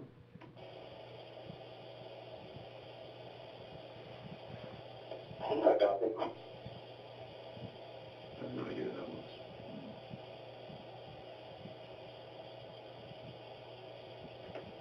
$118 out of Walmart, security perimeter. Brownlee. What that means, Diaz. Brownlee and Diaz. Those are my District 3 cars. 96. 96. There's a female customer back in the sporting goods section that's having a medical emergency. I need an additional medic for all female. You're clear. So that's the first we knew there was another medical emergency going on. Right. So all of that stuff, all that initial stuff, the first medic, the first aid kit, all that stuff, that was all for in relation to the suspect. Got it. Yeah. And that's at 2029 right there. It's the end of 2029. We're talking that's 7 minutes after the first call out. That's a full 2 minutes after the suspect is down that the female response kicked in. Okay, we'll go to 2030. 90, go ahead. Do you have your tourniquet? It's out in my cruiser. Don't do it if you can. So you heard that? Yeah, Okay. he's still referring to the suspect. That was Sean Williams. And since it's a little broken up, it was Sean Williams asking for a tourniquet for the suspect? Right. Okay. I'm going to stop you, because we haven't established at this point what part of the body or the wound were they using the tourniquet? It was on the arm. Okay. Later on I could tell that most of his bleeding wasn't coming from his arm, but initially we were trying to stop any bleeding we could, because I'm pretty sure he got hit in both arms. So we had, this elbow was pretty much gone. I mean, it was shattered. And then I believe his other arm was hit also, and then there was blood coming from somewhere other than his arms. somewhere on his body. So when we were just trying to stop anything we could. The tourniquet ended up being on his arm. So it sounds like a lot of attention is given to his medical care and Right. response. All right. 70. Good. Medics are requesting can they come in or do they need a stage? They need to come in. They need to come to the far left pit area. Oh, you're clear. 2031. So that's medics asking if they need to come on stage. Does that sound like it's likely for, they're making sure the scene's cleared, safe for them to come in? Yeah. Okay. 2031. So they were attempting to open the garden area doors for them. For the 76. 70, you're clear. 70, like.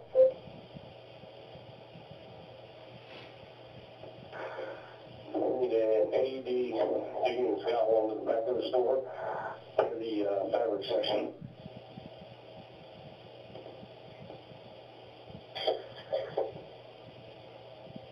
'26 advised the medics are just going to come through the front door and then make the left back into this corner of the store.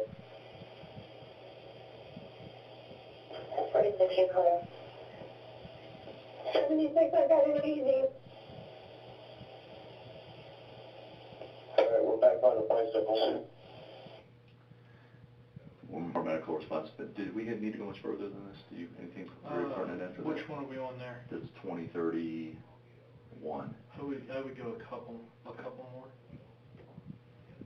I have the easy, but you're right here. Quick one. 46, is the medic still staging or what are they advising? We're down now, 46.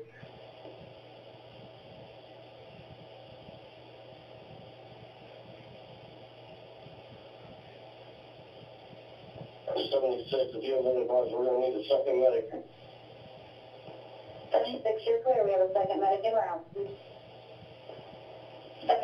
can you advise the medical issue? Yeah, advise them they need to come in the building for medical issue. I'm with them. You're clear.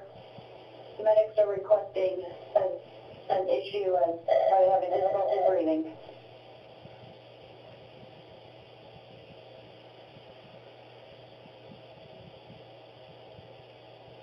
I'll come in with the medic. Still dealing with the heart attack. 70 to 46, are you with the medics yet? Still, Yeah, we're out there right now. I don't know where they went. Those medics. Is there something particular we're looking for beyond No, that? I Okay. think we're good there. Yeah. I mean, a lot of our efforts, we're trying to get the medics in the right place, it seemed like. Yeah. I mean, I don't know what the problem was, because I wasn't outside, but... Yeah. Clearly called for medical attention, trying to do what you guys can. Gonna watch a little bit of video? Okay. We'll take a quick break? No. All right. I'm gonna turn so we can all see it here. I'll tell you what's going on with this here, Dave. Well, why don't you start, tell me if you recognize these areas from this, and if you don't, that's fine, because it's a skewed, short view. Well, obviously these are the front doors, I guess. Okay. There's not much reference here, so I didn't want to, this is actually the pets aisle. Okay. What we're going to see here very quickly is, yeah, turn so your view is better than mine.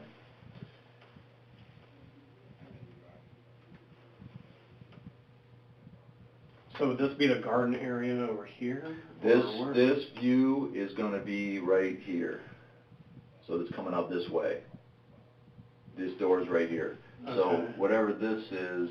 So that's the exit into the garden center? Yes.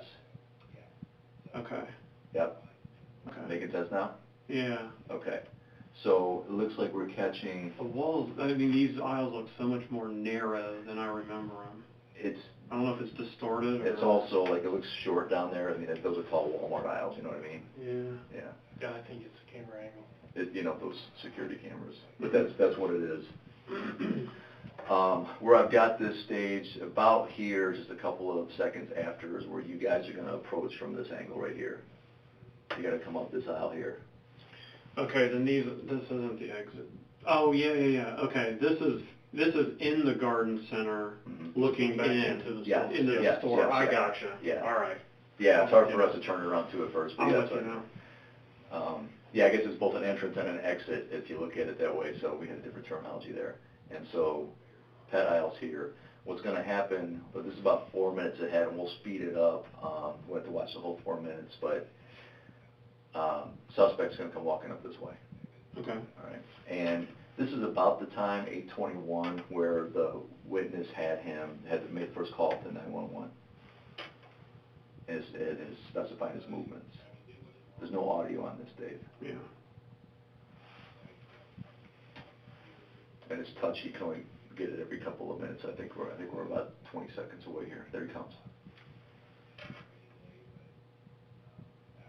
And while you're watching, you haven't seen it. Have you seen this video? No. This is the first time you're viewing it, Yeah. correct? Let me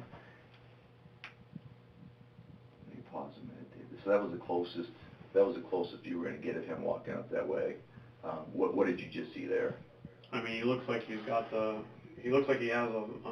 his hand up to his head with his right hand, and then it looks like he has a gun, The rifle? the rifle in his other hand. Yeah.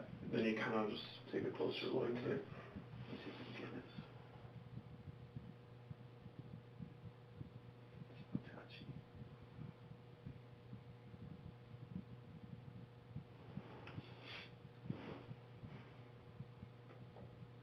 Closest I can get. There, turn so your angle's best, and you'll see him come up here. Is it already played? It's not playing yet. It would have been if I hit play after I moved the timer.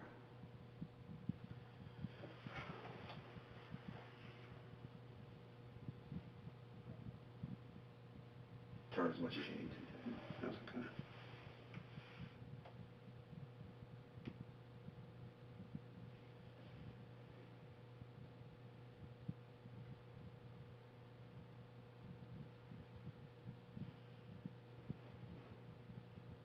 A little more clear, he's carrying something there. Yeah, he's got the rifle in his left hand. Maybe he's on the phone.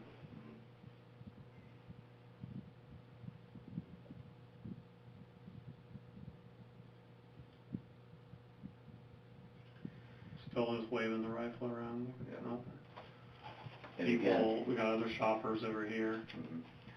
and you don't have to say much about it. You're not in the store at this time. No. This is still 8:21. This is just the response call going out initially.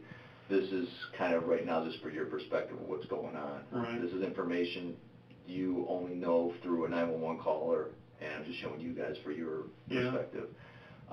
I will tell you this, it does run, your response comes in just shortly after the, about 8:26, closer to 8:27 actually, and right now we're only on about 8:22. We can sit and watch that home tiger stuff if that's helpful for you, but his movements stay relegated to about at max, like a 10 square foot area right there in that aisle this entire time. Waves the gun around quite a bit, moves it around a little bit. There'll be some shoppers that appear to notice him, and one witness stated later that you'll see on the video that he did see the guy with the gun.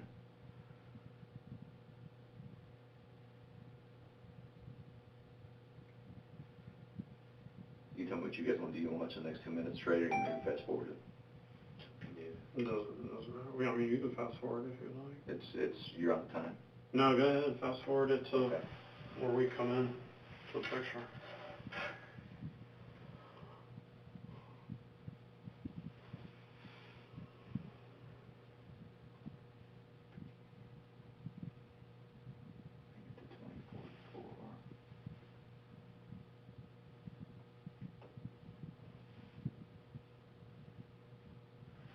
Actually, this ends up being the young lady that dies.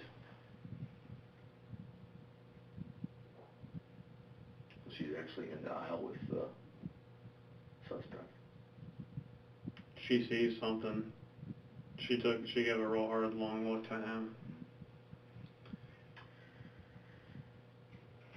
We're going to see them again out there.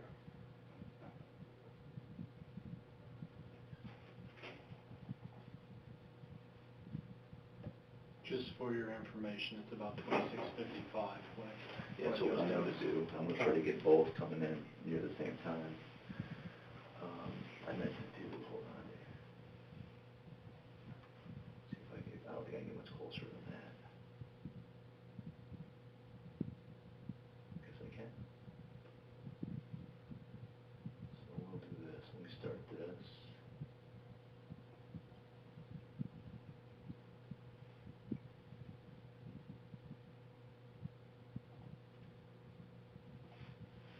They're real close right now. Mm-hmm.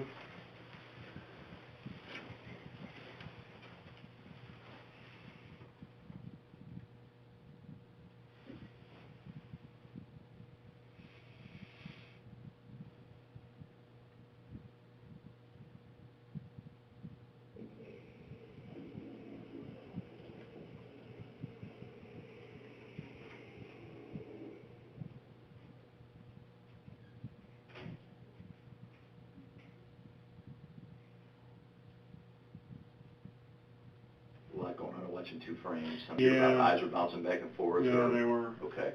So did you see you guys coming up on the approach there? I did. I saw us coming up right here. Let's try to take one at a time.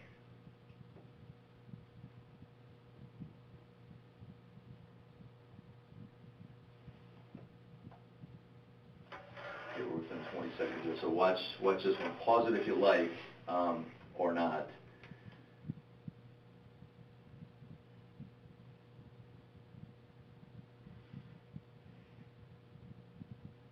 So that family just pretty much gets out of the way right before you guys come in. So they're in the garden area now? I mean, Yeah, there. They left pets and went to the garden area.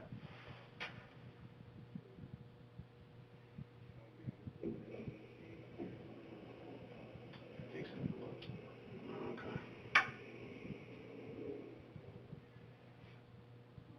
And then looks like the suspect may be looking down this aisle with them at that point. Oh, that's still.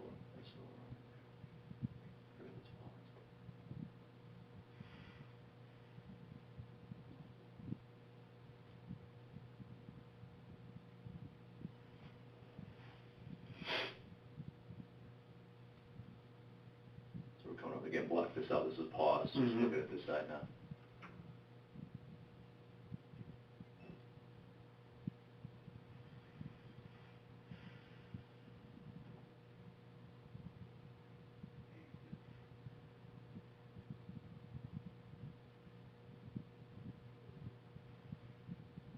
Does that look as you recall?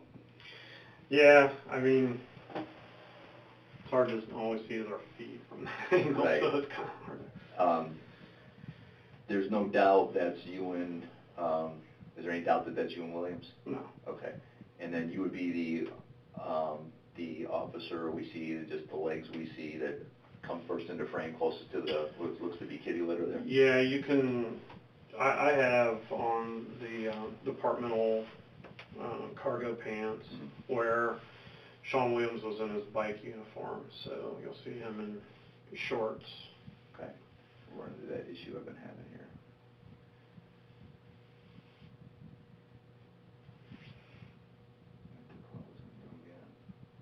You're not responding.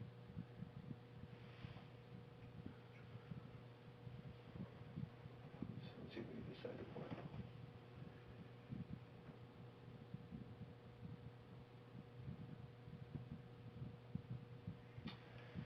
From what you saw there, we'll play it again. Is there anything that changes what you told us? No, I don't think so. So again, you approach closest, this is what you were referring to as kitty litter as your cover, basically? Yeah. The aisle cap, right? Yeah. Okay. And Williams approached from the outside of you? Right. As you still recall, if Williams, if you were here on this corner here, and again, it's still not responding, but when it does, you feel that Williams was at best behind you, maybe a little bit outside, back of you when you made your first verbal command? When we first approached, Mhm. he was behind me. Okay. You know, at what point he came Mhm. to my right, you know. Okay. I think he was coming around as I was initially making verbal commands. Okay. All right, watch the suspect screen.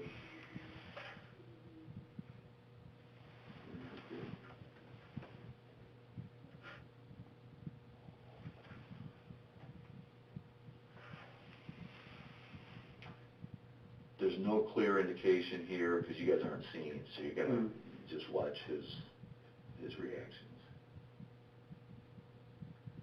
And this is clearly a different angle than what you had personally.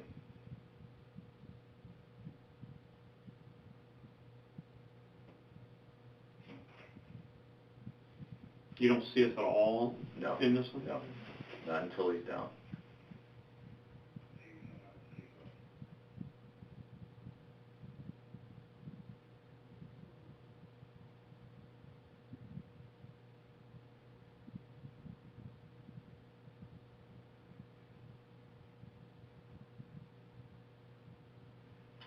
Was that you that went around this way and then came back around? Okay, so you didn't see the entirety of when he went down and back up like you described? Like, you described it, you said there was a point where you lost sight of him.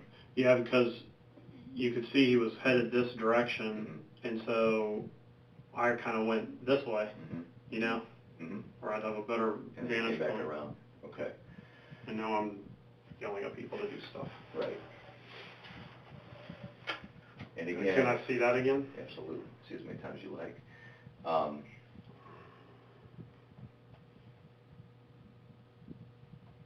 Again, your vantage point was quite different. This is coming from the ceiling, at best, center, but even a little bit probably to the right of that. You're coming from a low position behind an angled cover and from the left of the suspect. Is that accurate? Yeah. Okay. Go ahead, just to play when you're ready. No. Slide that over. Comes in just about 15 seconds here.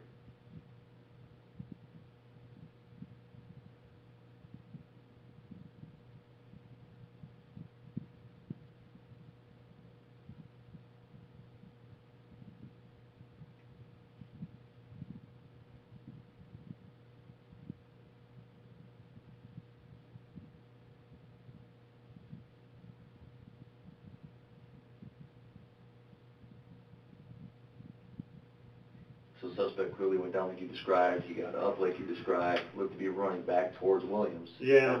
At a minimum, and didn't get fired upon again. Right. Went back down. And that's consistent with what witnesses described as well. Anything else? No, I mean, I didn't have the vantage point when I knew he got back up and started to head this way, but where I could see, I didn't see, there's Bondi.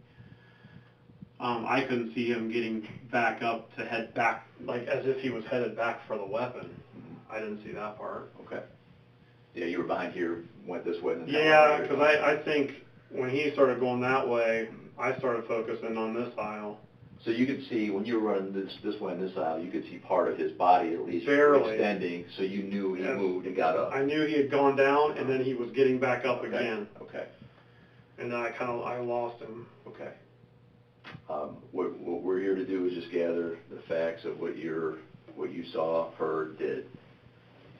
We can look at, you are free to look at as much of this more as you want to go back through it. Do you need to take them through it anymore? I don't think so. Okay. Do you want to see more? Did anything, the key thing is, did anything trigger something more in your memory that changed anything? Not necessarily. You know, he does a lot of waving of the gun while he is apparently on the phone. The only thing I can tell you is when I came around the corner, I never saw any phone in his hand. He appeared to me to be holding the gun, and I thought he had his right hand near the action part of the gun when I saw him. So I don't know. Clearly his body was turned when you first saw him. He's turned facing this aisle this way. Yeah. Your vantage point is this way. Right. So you're not getting a clear picture of what's going on with the other arm. Yeah. So whether he's on the phone, it's this way, you're looking at a hot response, your eyes are gonna focus necessarily on the weapon. Mm-hmm. And, so it's not entirely, as you recall, you thought he might have both hands on the weapon. You're Yeah. saying at I this know the point- right hand, I couldn't see what he was doing with it. Okay, I know the left hand was on the gun. yeah. I remember that distinctly. Mhm. The right hand, I couldn't, it happened very quickly, but I couldn't see what his right hand was doing. Right, and you Was did it- state several times you saw the gun move up at some point when you guys engaged him, and on here you're seeing that he's at least at a minimum swinging the gun. Yeah, he's swinging the gun all over Okay. the place. I didn't see that, obviously, but. Yeah, you didn't see the rest before that. Yeah, I didn't see what he was doing before that. But he did move the gun. When you gave commands, he did turn towards you at first. Yeah, and Okay. kind of like a startled motion. Okay. Anything else to add or change to that? Okay. Well, when did you realize the phone was involved? When did you realize that there was a phone? Just Did you now. ever? No. Okay. Just now by seeing this, right? No, I had been told by one of the detectives that he was on the phone talking to somebody, Okay. like, while he was walking around the store. That was the first time that I was aware he even had a phone. After the fact. This was well after. Okay. This was probably the next day. Okay. that Yeah. he- This is the first time you've seen that he was actually on the phone? Yeah. Or what appeared to be him on the phone? Yes. Okay. Dave, I think we're about ready to get you out of here. Three quick questions. Have you made any other statements, official statements to anybody else other than the police department regarding this incident? No. Okay. Media contact you? No. Okay.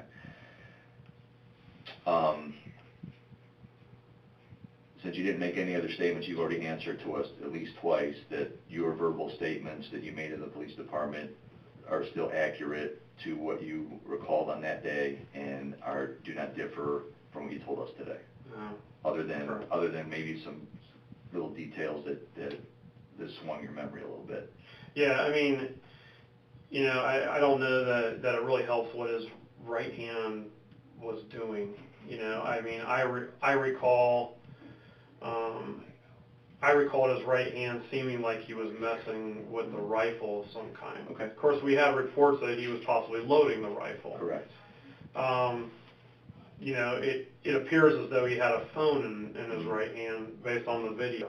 But I can tell you when I rounded the corner, it looked like he was messing with the rifle. It looked like he was doing something with his right hand, but I couldn't see it as well as I could his left hand. Understood.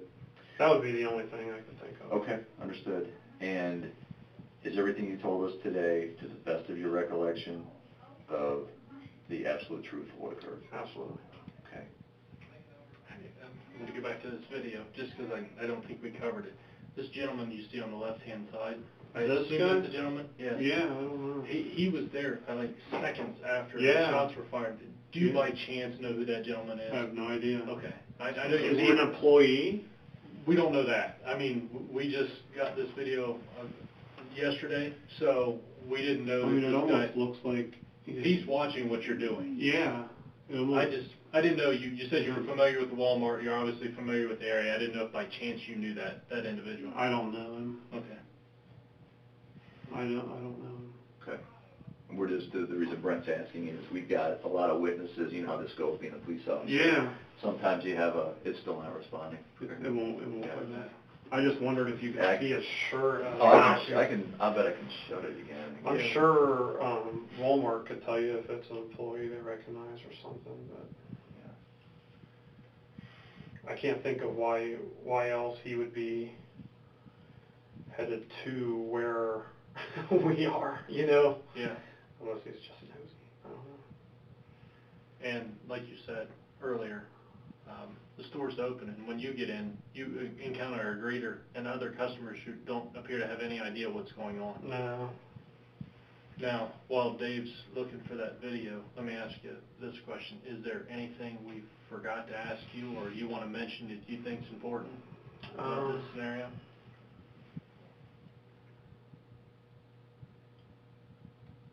Can't think of anything else that we haven't covered. I mean, Don't rack your brain on it, it's just, Yeah. it's just a question, just Yeah, in case. I mean, in case you. I don't think there's anything. Since we're there, I'll let you watch your guys' response again, because about as close I'm gonna get it, so, we're about 40 seconds now from that.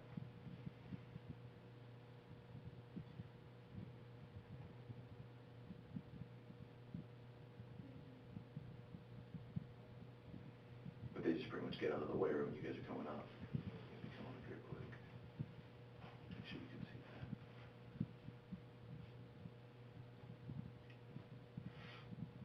that. And while you're watching it, just sort of keep in mind the amount of time that transpires from the time you arrive and then engage and the shot's fired.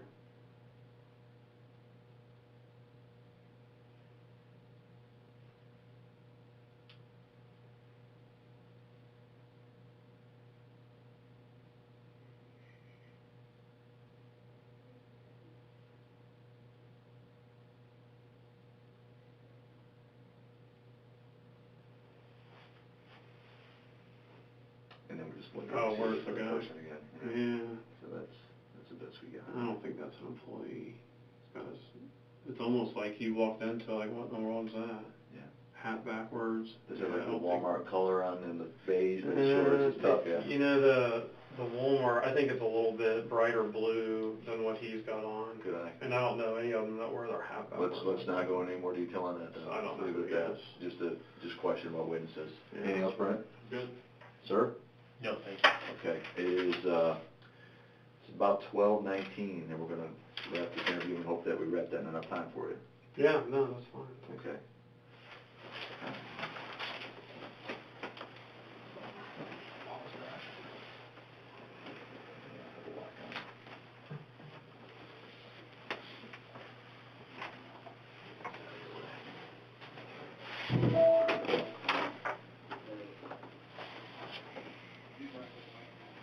Thanks, guys.